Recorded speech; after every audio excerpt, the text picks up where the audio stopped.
بلا شبہ نظر جو ہے یہ اللہ تعالیٰ کی نعمتوں میں سے ایک عظیم نعمت ہے. سبحان اللہ.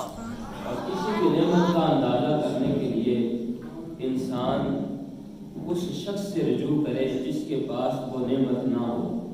جو شخص اس نعمت سے محروم ہو تو اسے اندازہ ہوگا کہ اللہ تعالیٰ نے اس کو کتنی بڑی نعمت سے نوازا ہے. اور یہ بات ذہن میں رکھی جائے، ایک مسلمان کی شان یہ ہے کہ جو چیز اللہ کی نعمت کے طور پر انسان کو ملی ہے، اللہ کی نعمت کا شکر ادا کیا جاتا ہے. اور شکر اس طریقے ادا کیا جاتا ہے کہ اس نعمت کو ان مقاصد کے لیے استعمال کیا جاتا ہے جن مقاصد کے لیے وہ نعمت عطا کی گئی. سبحان اللہ. شکر اس طرح ادا ہوتا ہے.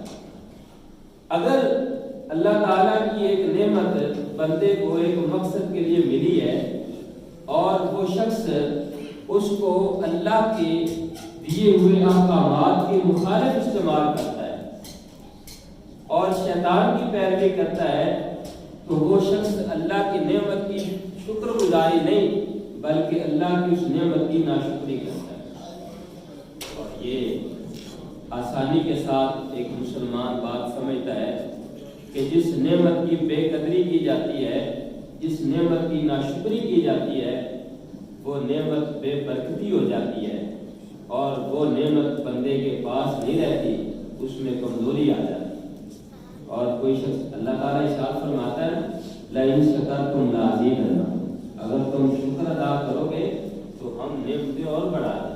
نعمتیں اور بڑھا دیں. اور یہ بات بھی ذہن میں رکھیں،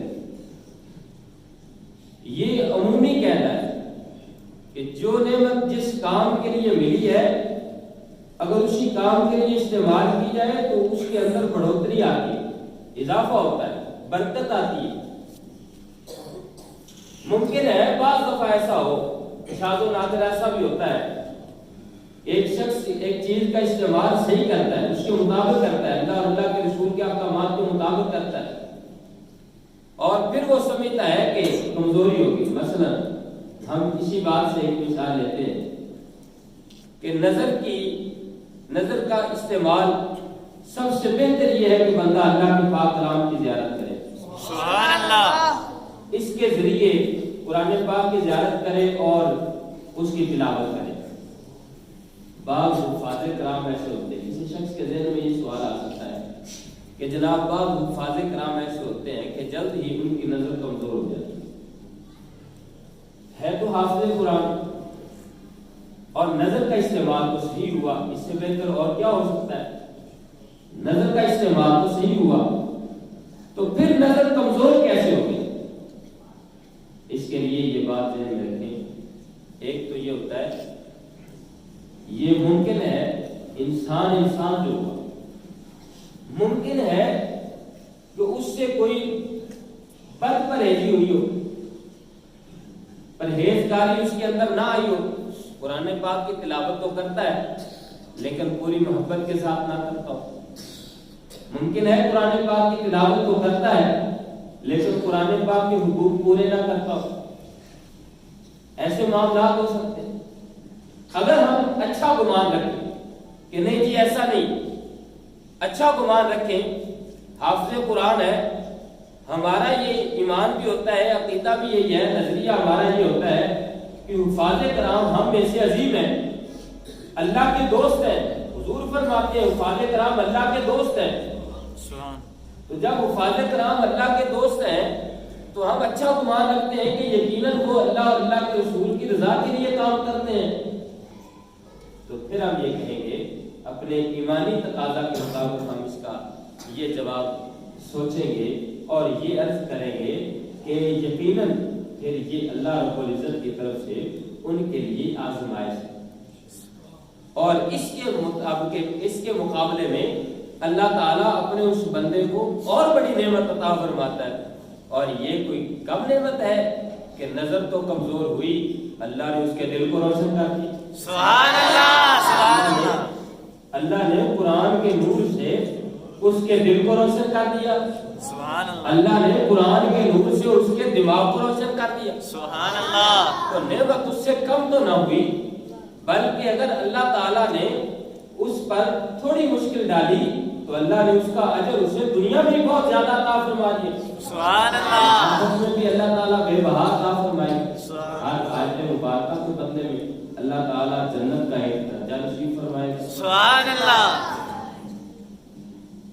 مسئلہ تو ان کے لیے ہے کہ جو نظر کا استعمال اللہ اور اللہ کے رسول کے احکامات کے خلاف کرتے ہیں، کہ ان کے لیے یہ مسئلہ ہے کہ وہ ایک تو اس کا استعمال غلط کرنے کی وجہ سے اگر ان کی نظر کمزور ہوئی، اس کے اندر بے برکتی آئی، تو اس بے برکتی پر انہیں کوئی اجر نہیں ملنے والا، بلکہ الٹا ان کے گناہ کم اور ان کی برائیاں زیادہ ہو رہی ہیں، اور قیامت کے روز انہیں ان کا وبال بھی بھگتنا پڑے گا. اور اگر ایسے شخص کی نظر میں کمزوری آتی ہے تو اسے اس کا اجر نہیں ملنے والا، کیونکہ یہ کمزوری اس کی بدعمالیوں کی وجہ سے آ رہی ہے. یہ قاعدہ ضابطہ ذہن کے اندر رکھ لیں، کسی بھی چیز کی جو اللہ اور اللہ کے رسول کے خلاف کسی بھی چیز کا استعمال ہے وہ نقصان دیتا ہے، اور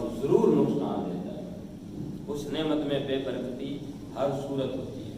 تو اس نظر کا استعمال دنیا کے اندر اس کے لیے صحیح استعمال بھی بتایا گیا.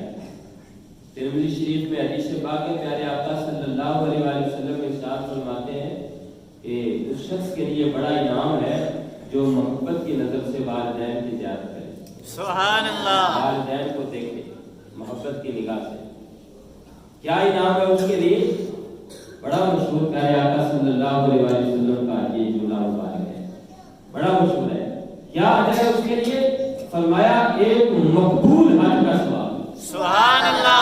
حج کا ثواب. والدین کی طرف محبت کی نگاہ سے دیکھنے، ان کی زیارت کرنے، خانہ کعبہ شریف کی طرف نظر کرے، اللہ رب العزت سارے گناہوں سے اسے دھو ڈالے. سبحان اللہ. حضور کی روضہ مبارک کی طرف نظر ڈالے محبت کے ساتھ، اللہ اس کے دل اور دماغ کو محبت رسول سے باندھے. سبحان اللہ. یہ اس کا صحیح استعمال. اگر غلط استعمال کرتا ہے نظر کمزور ہوتی ہے. غلط استعمال کرنے سے نظر کمزور ہوتی ہے. اس کے غلط استعمال بہت زیادہ ہے. لوگ سمجھتے ہیں کہ صرف اور صرف ایک ہی اس کا غلط استعمال ہو سکتا ہے غیر محرم کی طرف اٹھنا. پچھلے جمعہ مبارک میں ہم یہ عرض کر رہے ہیں، لوگ سمجھتے ہیں کہ شاید نظر کا غلط استعمال صرف یہی ہے. اس پر ایک حدیث پاک سماعت فرمائیے کہ آگے چلتے ہیں. حضرت جریر رضی اللہ تعالیٰ عنہ حضور پاک صلی اللہ علیہ وسلم کی خدمت میں عرض کرنے لگے، یا رسول اللہ صلی اللہ علیہ وسلم، اگر بے اختیار کسی نامحرم خاتون پر نظر پڑ جاتی ہے تو کیا کیا جائے؟ حضور پاک صلی اللہ علیہ وسلم نے ارشاد فرمایا اسے پھیر لو. فرمایا اسے پھیر لو. اب لوگوں میں سے آپ نے یہ بھی سنا ہوگا، عموماً ہمارے معاشرے کے اندر اس طرح کی باتیں جنم لیتی ہیں. آپ نے سنا ہوگا عموماً لوگ کہتے ہیں کہ جناب پہلی نظر تو حدیث پاک کے اندر حکم ہے کہ معاف ہے، بے ارادہ جو بے اختیار پڑ گئی ہے تو وہ تو معاف ہے، تو پہلی نظر ہی پڑ جائے تو جی بھر کے دیکھ لینا چاہیے. اللہ تعالیٰ معاف کرنا. پہلی نظر کہاں تک ہے، کہاں تک معاف ہے؟ یہ صرف اسی وقت تک معاف ہے جب تک بے اختیار پڑی، جب تک بے اختیار اور بے ارادہ پڑی. یہ نہیں کہ انسان جان بوجھ کے دیکھے، ادھر ادھر دیکھ رہا ہو، جان بوجھ کے نظریں گھما رہا ہو اور کہے جی وہ میں تو ویسے نظر گھما رہا تھا تو غیر محرم میں پڑ گیا. ایک بات تو یہ بے ارادہ اس چیز کو نہیں کہتے، اس کو ارادہ تھا نہیں کہتے. دوسری بات، بے ارادہ اسی وقت تک ہے جب آپ نے رستہ دیکھنے کے لیے یوں نظر اٹھائی، یا آپ کوئی اور چیز صحیح بامقصد دیکھنا چاہتے تھے اس کی طرف نظر اٹھائی، لیکن اتفاقاً ایسا ہوا کہ کوئی غیر محرم سامنے آ گئی تو نظر اس پر پڑی. اب جب اس پر نظر پڑی بے اختیار تب تو اس کا گناہ نہیں. اگر اس کے اندر آپ کا ارادہ شامل ہو گیا تو پہلی نظر نہیں رہی. جو اس کے اندر آپ کا ارادہ شامل ہو گیا، میرا ارادہ شامل ہو گیا، تو پہلی نظر نہیں رہی جس پر گناہ نہیں، وہ گناہ بے گناہ والی نظر نہیں رہی.